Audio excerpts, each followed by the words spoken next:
बार तुम्हारी समझ में आ जाए कि तुम जिसे सुख समझते हो वो दुख में कूदने जा रहे हो, वो बंधन है। अगर गृहस्थी में भी जाओ तो हरि का आश्रय लेकर भजन करते हुए जीवन व्यतीत करो, नहीं तो बहुत दुख भोगना पड़ेगा। मरना कोई समस्या का हल नहीं है। जो अपने अज्ञानी लोग सोच लेते हैं चलो मर जाएंगे, झंझट खत्म हो जाएगी। नहीं नहीं, ये झंझट मरने से खत्म। मरना क्या है? एक स्वप्न है, आंख खुलेगी फिर नया जन्म, फिर नया प्रपंच, फिर नया दुख। कैसे कैसे दुख है। शरीर है पर चल नहीं सकते, एक कदम भी उठाना है तो दूसरा। कैसा जीवन, पूरे जीवन आंख नहीं है, कुछ देख नहीं पा रहे, कान नहीं, कुछ सुन नहीं पा रहे, जवान नहीं, कुछ बोल नहीं पा रहे। खाने की व्यवस्था है, लीवर फेल हो चुका है। लीवर बढ़िया है, भोजन की व्यवस्था नहीं। देखो ना, भोग रहे हैं, तृष्णा बढ़ रही है, कामना बढ़ रही है। तृष्णा कामना से पीड़ित होकर अधर्म आचरण किया, जेल भोग रहे, नरक भोग रहे। क्या है ये प्रपंच? यह कभी पर विचार करने का समय कहां देती माया? वो तो प्रवाह में बस बहाए चली जा रही। बड़े भाग्यशाली जन हैं जिनको सत्संग मिलता है, शास्त्र स्वाध्याय मिलता है और विचार करने का अवसर मिलता है। प्रश्न हुआ कि जिन्होंने मन को भोगों में फंसा रखा है, मन पर विजय नहीं प्राप्त की, इंद्रियों को विषयों से विलग नहीं किया, शरीर में अहम बुद्धि रखते हैं, वो इस प्रबल माया से, प्रचंड माया से कैसे मुक्त हो सकते हैं? कोई उपाय है? जिनका मन वश में नहीं हुआ, जिनकी इंद्रियां भोगों में लगी, शरीराभिमानी हैं, हम सब इसी कोटि के हैं। देख लो ना, बातें चाहे जितनी बनाओ, शरीर को हम अपना स्वरूप मानते हैं, मन इंद्रियों के भोग को हम अपना सुख मानते हैं। कितना बड़ा अज्ञान है। इंद्रियां भोगों को भोग रही हैं, मन भोगों का संकल्प करवा रहा है, शरीर चेष्टाएं कर रहे, फंस आप रहे हो। आप कहीं भी नहीं है भोग में, पर फंस आप रहे हो। यही माया फंसाए है। आपको किसी भी भोग की आवश्यकता नहीं, आप चिदानंद सुख स्वरूप हैं।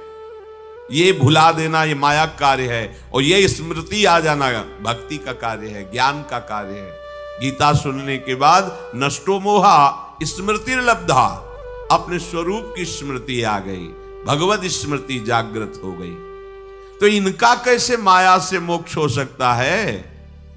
जो शरीराभिमानी हैं, मन निग्रह नहीं किया, इंद्रियों के भोगों में जो रमण कर रहे, तो बोले पहले विचार करना चाहिए।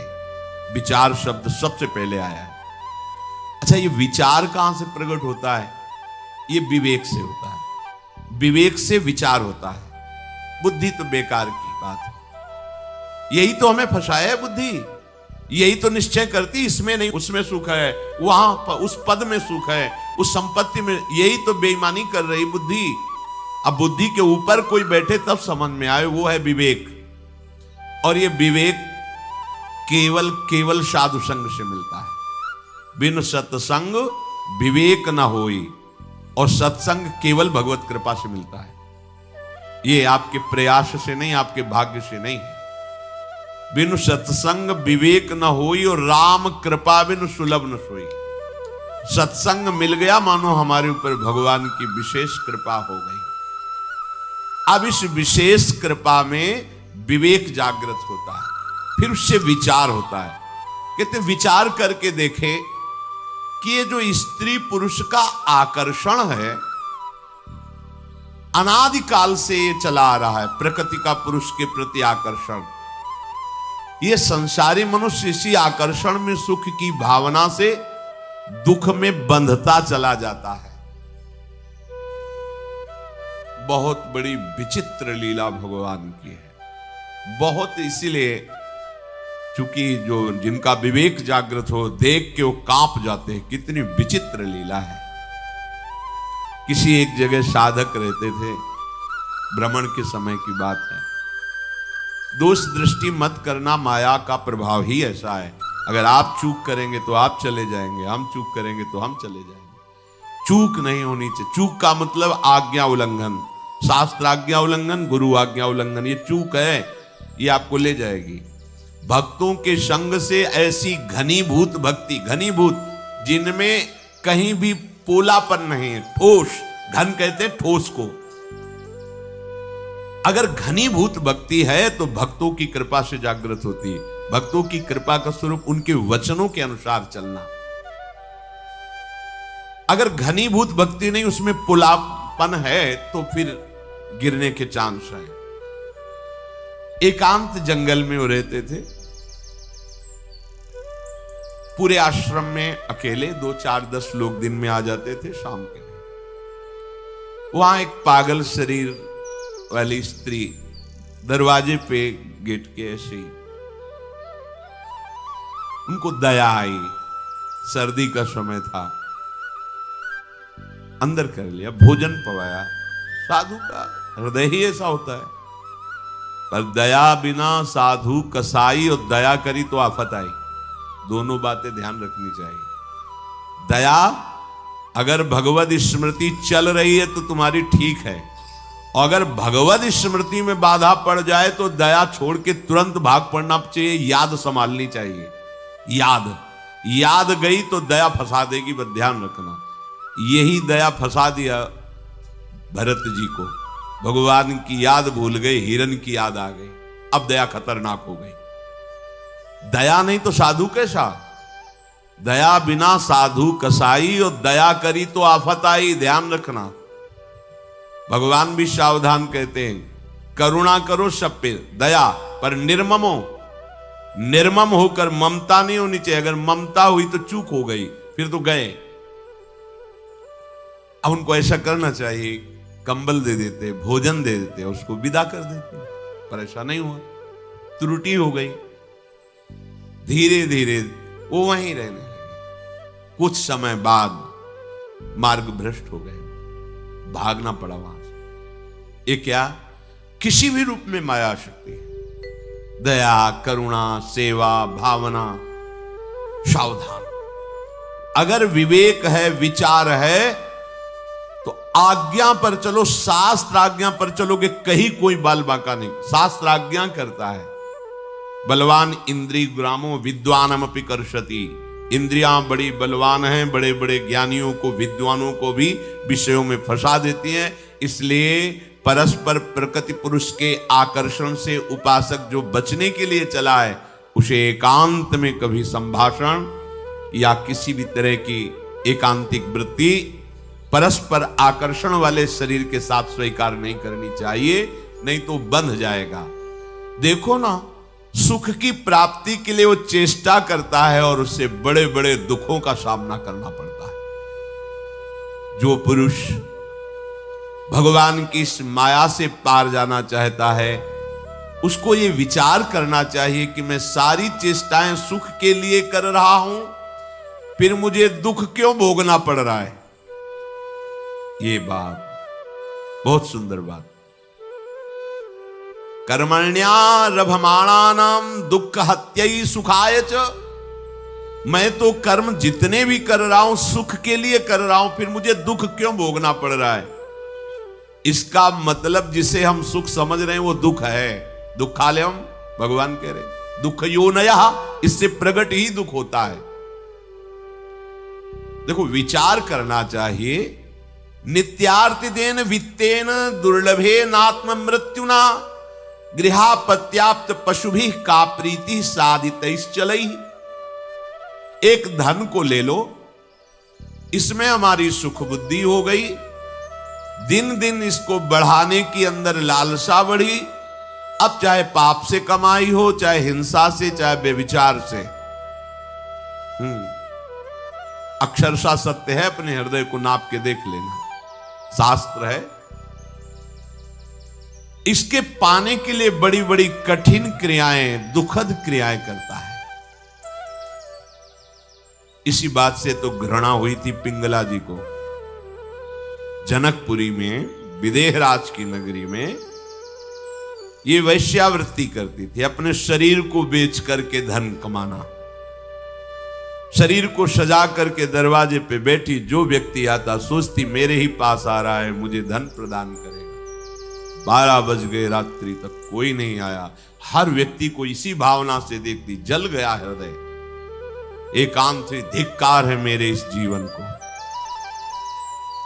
हमारे हृदय में प्रभु बैठा हुआ है, मैंने आज तक उसे, मैं विदेहराज की नगरी में रहती हूं, ज्ञानियों की नगरी में, और कितना निकृष्ट आशा, शरीर से भोग, भोग से धन, धन से फिर भोग।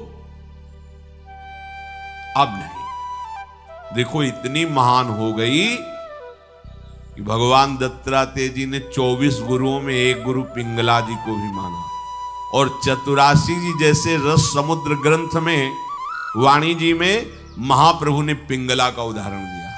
यह जो एक मन बहुत ठौर करी, कहीं कौने सच पायो, जहां तहां विपत्ति जार जुवती लो, प्रगट पिंगला गायो। निष्ठा कर ली उसी, आज के बाद कभी किसी पुरुष की तरफ नहीं हेरूंगी, भूखी मर जाऊंगी पर गलत आचरण नहीं करूंगी, अपने हृदय में विराजमान हरि से प्यार करूं। महात्मा बन गई, उसी क्षण गुरु माना दत्तात्रेय जी ने।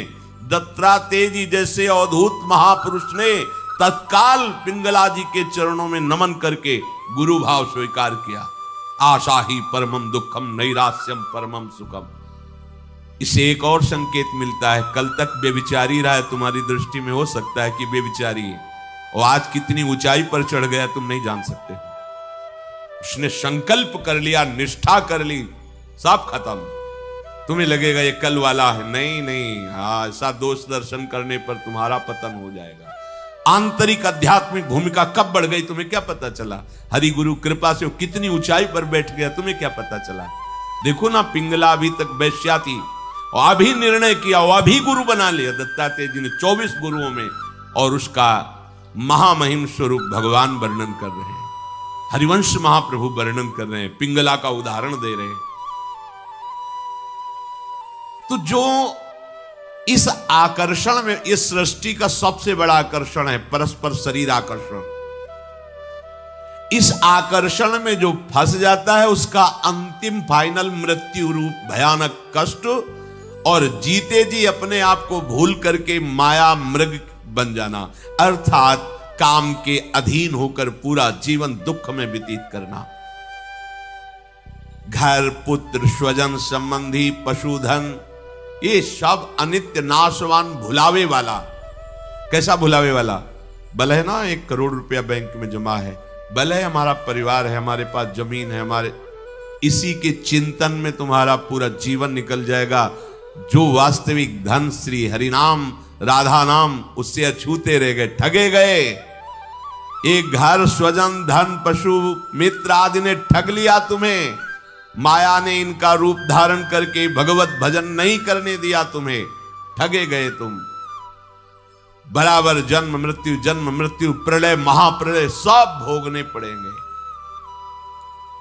इसलिए विचारवान पुरुष को चाहिए कि उसे समझ लेना चाहिए, जैसे इस लोक में सब ये दुख है ना, तो परलोक में थोड़ा सा सुख ज्यादा दिखाकर है परिणाम में दुख है। जैसे तुम यहां किसी की सुंदर स्त्री देख करके अपनी स्त्री पर दृष्टि डालना बंद करके उधर देखकर जल रहे हो कि अगर ऐसी पत्नी हमारी होती तो मैं कृतकृत्य हो जाता। ठीक ऐसे स्वर्ग में विमान पे बैठे हैं, अप्सरा पास है, नृत्य गान हो रहा, पास में उस विमान से 100 गुना अधिक, क्योंकि उसका पुण्य अधिक है, तेजस्वी विमान और अत्यंत सुंदर अप्सरा। अब वो भूल गया अपने सुख वैभव को, जल रहा है उसको देख के। पूरा का पूरा ऐसे ही थोड़ा सा ऊपर के लोकों में और पवित्रता और महत्ता, लेकिन सब नष्ट होने वाला है, ये कुछ बचने वाला नहीं। आ ब्रह्म भुनान लोकान पुनरावर्तिनो अर्जुन, ये सब नष्ट, परिवर्तनशील, आने जाने वाला है। इसलिए कोई दान पुण्य इस भावना से न करे कि स्वर्ग में सुख प्राप्त करेंगे, क्योंकि वो भी ऐसा ही है, उसमें भी शांति नहीं है, परम आनंद नहीं है।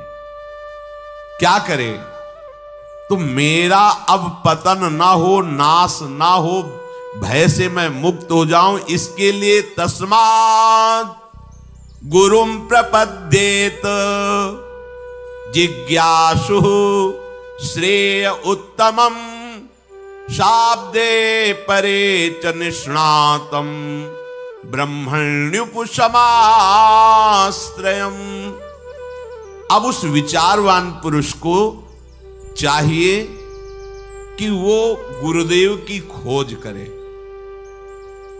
भगवान की खोज करना कठिन नहीं है, भगवान के रहस्य को जनाने वाले गुरुदेव का मिलना कठिन है।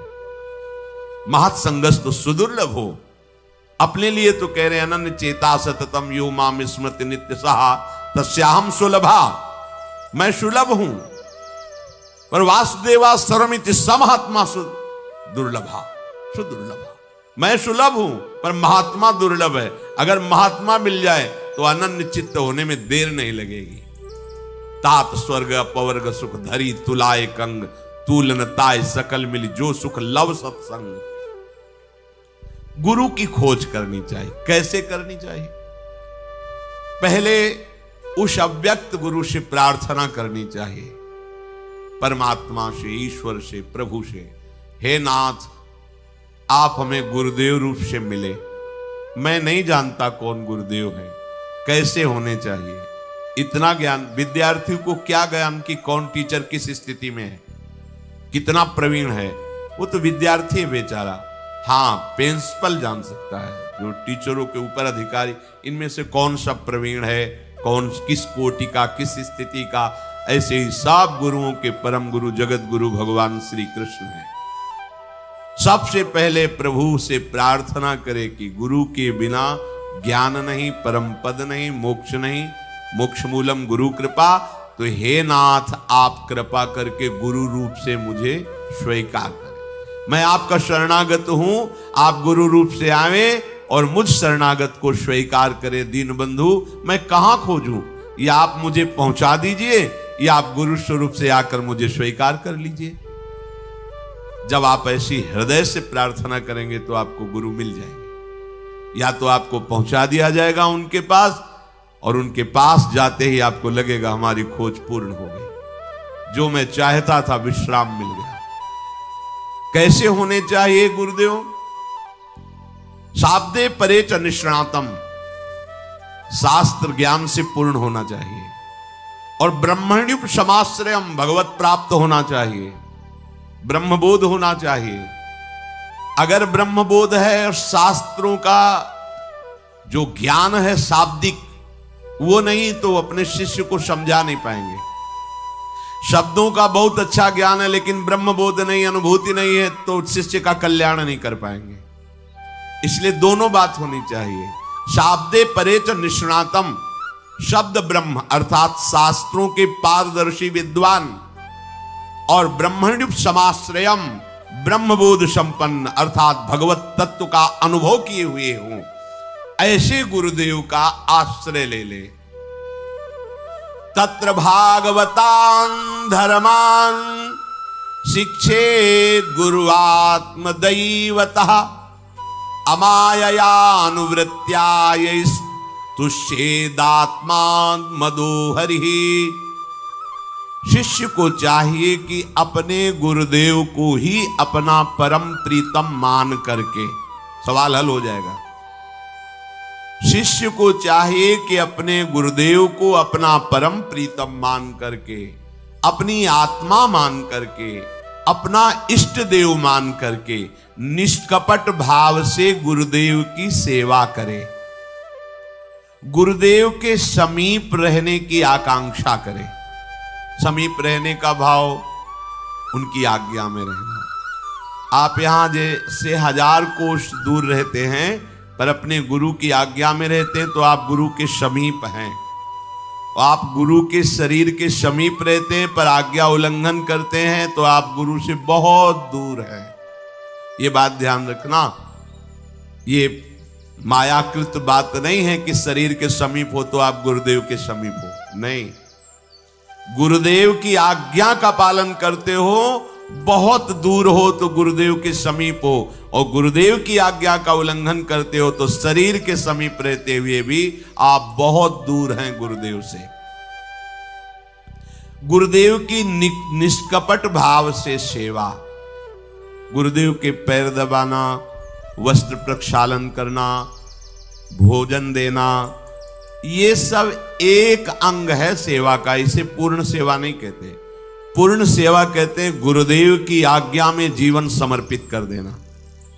अब क्या करवा रहे हैं इससे हमें मतलब नहीं। आप खड़े रहिए यहां, आप बैठ जाइए, आप ये कीजिए, हमारा जीवन समर्पित है, हमें इनकी आज्ञा पर रहना है। और ये बात भगवान देख रहे हैं कि आप भगवान के नाते ही गुरु को भगवान मानकर अपना मन वचन कर्म से उनकी अधीनता स्वीकार की, तो भगवान ही आपको बोध करा देंगे कि मैं गुरु रूप में हूं, मेरा ये स्वरूप है, परमानंद में निमग्न हो जाओगे।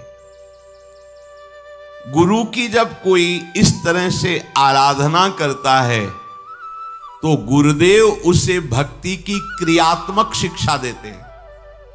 क्रियात्मक, मंगला से लेकर शयन तक, व्यापार से लेकर एकांतिक समाधि तक, यह गुरुदेव की प्रकट क्रियात्मक शिक्षा होती है।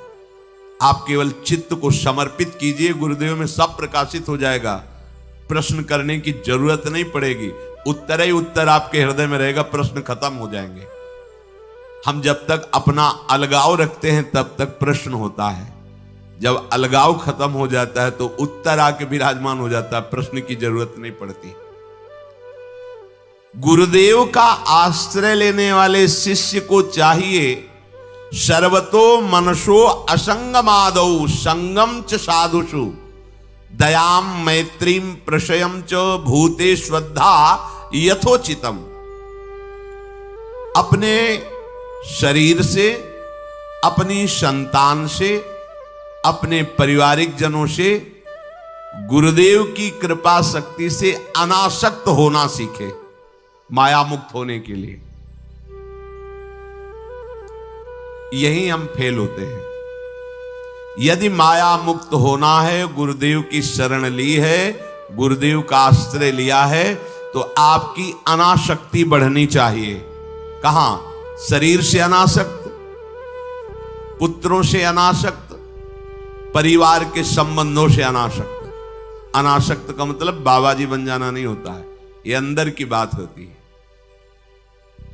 नाथ सकल संपदा तुम्हारी, मैं सेवक समेत सुत नारी, ये अनासक्त का स्वरूप है गृहस्थ में। फिर गुरुदेव की कृपा से वृत्ति जागृत होती कि भगवान के भक्तों से कैसे प्रेम करना चाहिए। एक बार श्री आचार्य चरण वल्लभाचार्य जी के शिष्य थे, किसी राजकीय विभाग में, और कुछ घोटाला हो गया। यद्यपि उनका कोई अपराध नहीं था, अन्य कर्मचारियों के द्वारा, उसमें जो बड़े अधिकारी थे वो भी शिष्य थे श्री वल्लभाचार्य जी के, तो उनकी पूरी संपत्ति जब्त कर ली गई और उनको जेल सजा हुई। जब वल्लभाचार्य जी के बड़े अधिकारी दर्शन करने आए तो उन्होंने सिर्फ इतना पूछा, तुम्हें पता था कि वो तुम्हारा गुरु भाई है? कहा जी। तो तुम्हारे हाथ में इतना शासन था कि तुम बचा सकते थे? जी। क्यों नहीं बचाया? अगर तुम्हारा सगा भाई होता तो तुम क्या करते? बोलो ना क्या करते। तो उनका शरीर से, बुद्धि से, धन से, जैसे भी होता मैं उसे बचाता, इसे क्यों नहीं बचाया? इसका मतलब गुरु संबंध से श्रेष्ठ तुम्हारा परिवार का संबंध है, जाओ हम तुम्हारा त्याग करते हैं। श्री वल्लभाचार्य अपनी सगी बहन से भी पूज्य गुरु बहन है, अपने सगे भाई से भी प्यारा गुरु भाई है, क्योंकि सगा भाई माता के उदर से संबंध रखता है और गुरु भाई भगवान से संबंध रखता है, श्री जी से संबंध रखता है। हमारा भक्तों के साथ कैसा व्यवहार होना चाहिए? कम से कम सगे भाई जैसा तो होना ही चाहिए। वैसे तो लालाचार्य जी को आचार्य चरण ने आदेश किया था कि भगवान के प्रेमी जनों को भगवान के समान देखना चाहिए। यदि ऐसा न हो तो गुरु के समान तो देखना ही चाहिए। तो उनका ऐसा भी नहीं कर सकते, आपके समान मैं किसी को नहीं मान सकता। तो उनका फिर सगे भाई जैसा तो मान सकते, बोले आजीवन व्रत आपकी आज्ञा का पालन करूंगा। तो पूरा चरित्र आता है उनका उसमें कि कोई वैष्णव का शरीर बहा जा रहा था, उन्होंने उपहास किया लोगों ने, तो तुम्हारा वो लाए और संस्कार किया, भगवान के पार्षद आए प्रसाद पाने। बड़ा चरित्र है। इसमें कह रहे यदि माया मुक्त होना चाहते हो गुरु का आश्रय, उनकी सेवा, मन वचन कर्म से उनकी अधीनता और शरीर संबंधियों से अनासक्ति। इसके बाद भगवान के वैष्णव जनों से, भक्तों से कैसे प्रेम करना चाहिए, यहां ये बात क्यों कह दी? क्योंकि यही अपराध सब मिटा देगा आपको। ध्यान रखना, सृष्टि में कहीं भी आप भयंकर अपराध करोगे तो सबसे पहला काम होगा गुरु पर दोष दृष्टि हो जाना, गुरु से संबंध हटवा देना। क्योंकि तुम्हारा तभी नाश होगा जब गुरु पर दोष दृष्टि और गुरु से संबंध हटेगा, तभी माया तुम्हें रौंद पाएगी। नहीं, गुरु मेहरबान तो चेला पहलवान। अगर गुरु कृपा दृष्टि है तो घोर प्रपंच में खड़ा भी हो तो भी माया उस पर आंख नहीं दिखा सकती। ऐसी भगवान की गुरु महिमा।